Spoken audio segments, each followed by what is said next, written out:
Hello, QVS AP Human Geography students. I hope you're having a good weekend, or maybe by this point you're watching this video on Monday. I hope you had a good weekend, and I look forward to explaining to you how we are going to close Essential Unit 1 this week. So it's a very important week in AP Human Geography, so I want to make sure that it's very clear on what you need to do. And in doing so, I also want to talk a little bit about some of the topics that we discussed in the earlier weeks in the unit. And probably like mostly focus on something that you did in an activity this week. And I'm going to lower my screen already or so I can kind of highlight it on the page. And this concept was scales of analysis. So, and I present to you this image because it's something that you're going to have to kind of internalize and remember throughout the year, how we can use different maps and their scale in order to draw strong conclusions about a time and a place. And I love this visual because I think it really encapsulates it perfectly.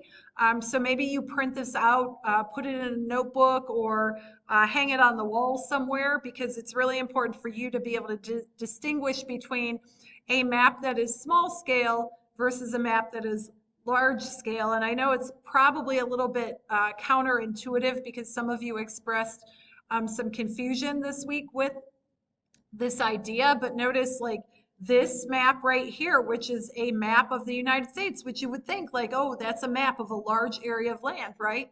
But that in fact is a small scale map. Like if you look at the ratio here, you can see, even though you see a large amount of land, you see very little detail, like small details are obvious or notable on that map. And we kind of did that orange production activity in the one activity this week. And you could see like it's not very clear on a small scale map exactly like the areas of Florida, let's say, where orange production is high.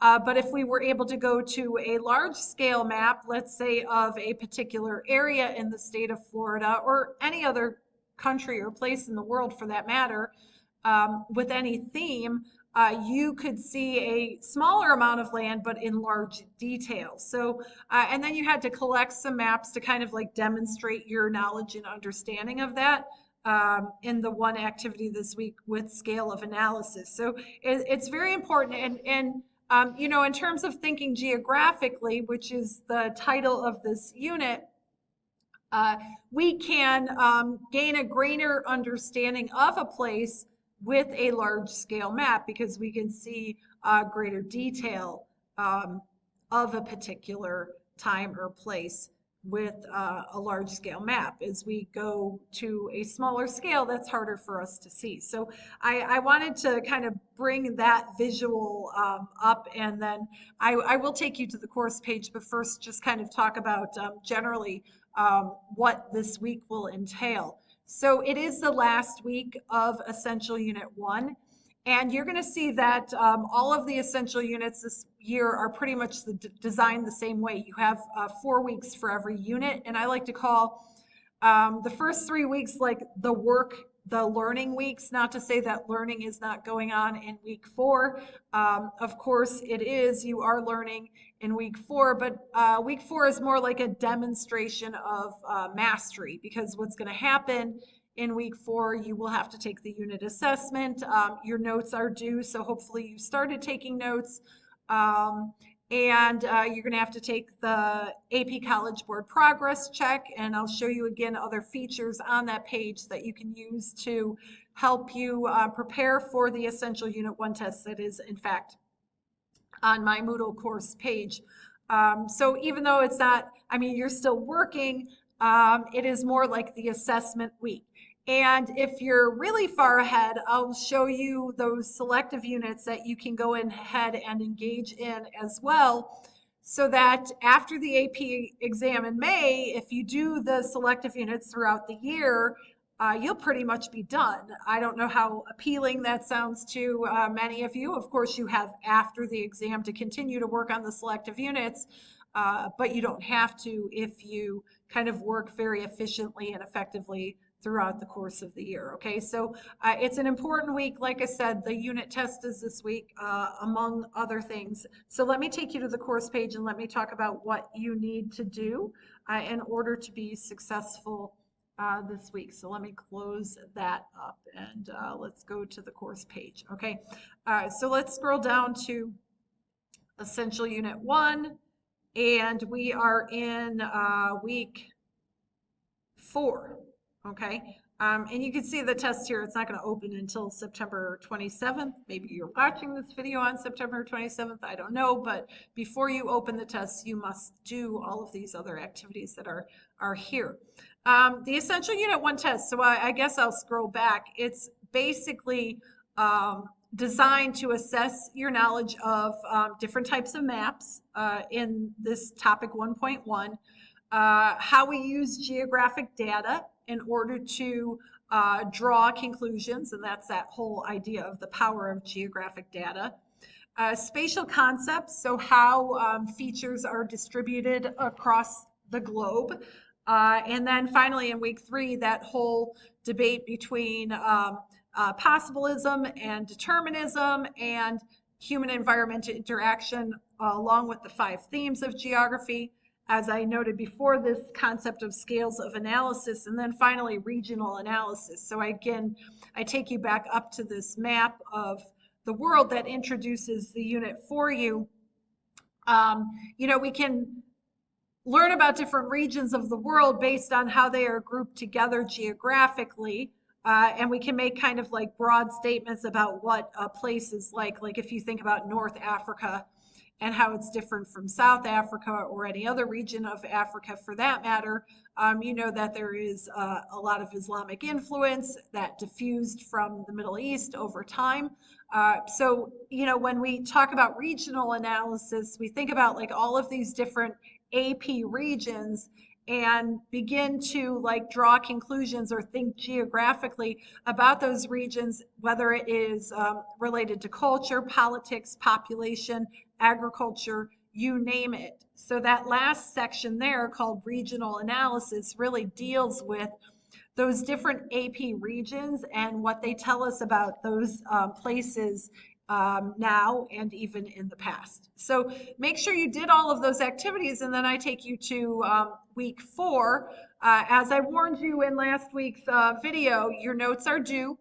Notes are personal. I have a template in the note-taking section or resource section of the unit, and you are welcome to use my note templates. In fact, someone already uploaded their notes using that template, and they were fabulous, so I was really excited about that. But if you have a different type of notes, that's fine too.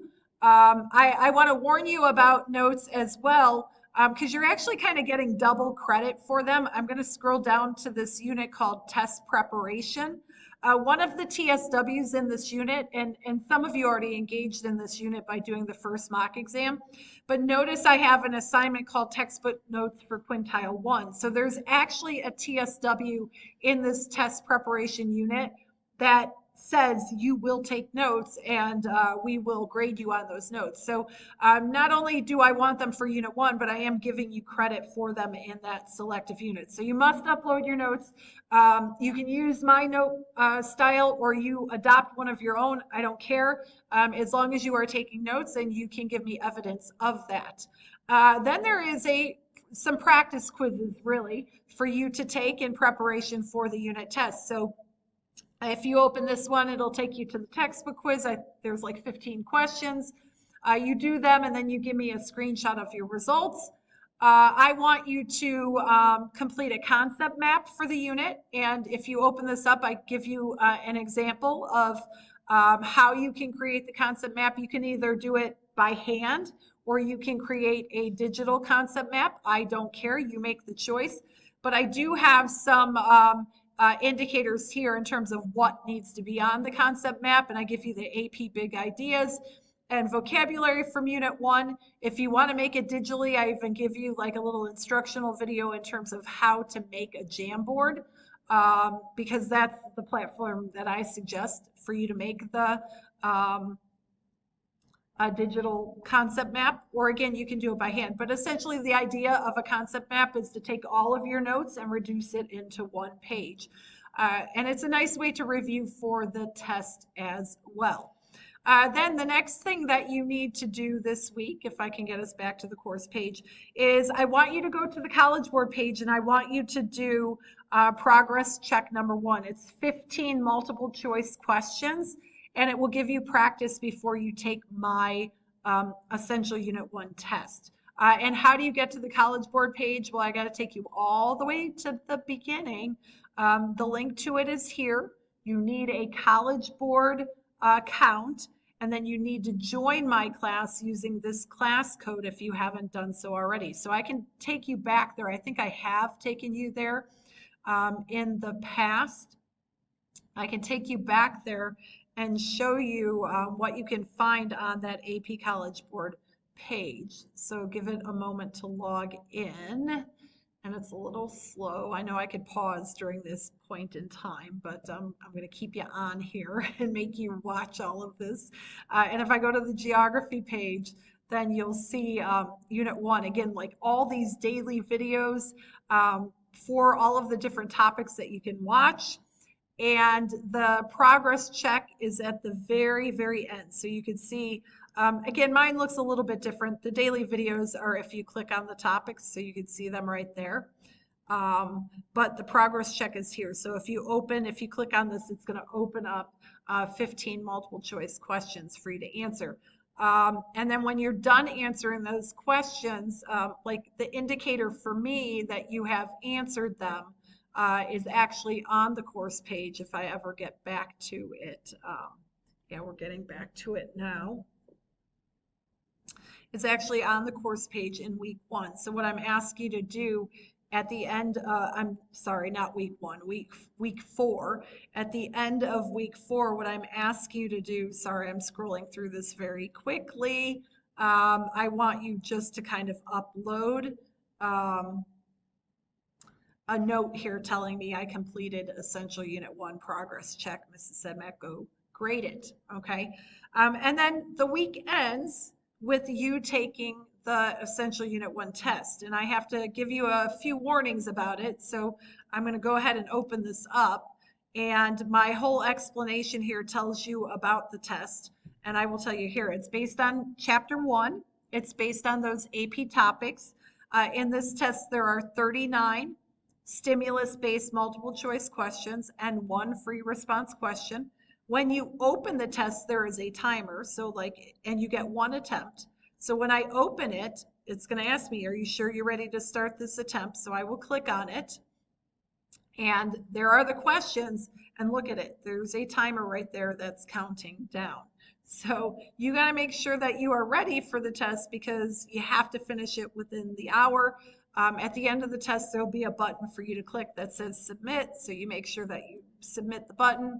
And if you don't finish the test within the 60 minutes, the test will automatically close and it will record what you had done within the context of that 60-minute period. Okay, so you need to do that this week. Again, sorry, I'm scrolling through really quickly, but week 4, lots to do. Your notes, the practice quiz, which will take you 5 minutes.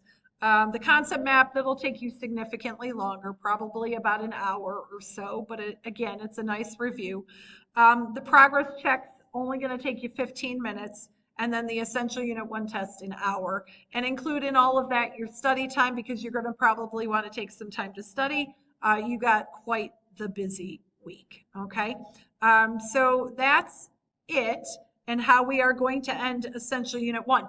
If you do not finish by next Sunday evening, I will give you 5 extra days. But if you don't master Essential Unit 1 within those 5 extra days, then you're going to get a warning that a D will appear on your status report. So you want to make sure that you work within the time period that I define in my emails And I'll talk about this even in the grade book, the Moodle grade book. So if you go and check your grades, you can see what your deadline will be before a D might appear. So don't even fall into that category. Get the unit done by Sunday evening, and then we'll go into unit 2. All right, bye.